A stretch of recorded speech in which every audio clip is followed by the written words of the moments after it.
extra eine neue Orgel schon, die hat schon eine Mikrosteuerung.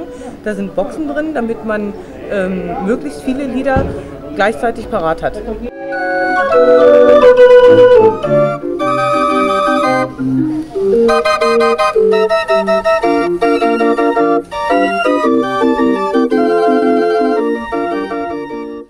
Dit is een echte Berliner, zo wordt hij genoemd, omdat hij de kleuren zwart en goud, daar houden zich heel strikt aan. En dat is dus een Berliner. En wat maakt dit orgeltje anders dan de andere orgeltjes die wij hier zien, die dus computergestuurd zijn? Dat dit dus met de hand gedraaid moet worden en dat er dus ieder muziekstuk je eigen gevoel in legt. Je moet een liedje scannen, je moet weten waar ze over gaan en daar pas je dus je snelheid op aan. Nou, in Friesland zijn wij de enige die een Berliner hebben. De anderen hebben andere merken of ze zijn zelf gebouwd. Maar dit is rechtstreeks, hebben we dat in Berlijn gekocht.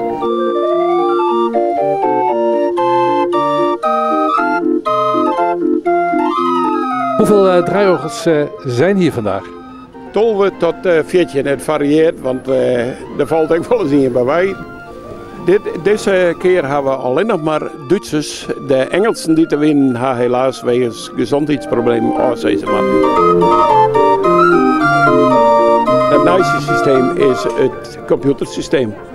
Je moet wel degelijk draaien, want elk orgel is verzonnen van een blaasbalg. Je moet draaien om wind te maken, want anders heb je geen muziek.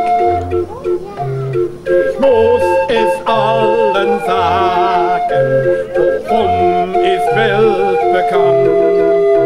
Das wunderschöne Städtchen liegt im Westfalen.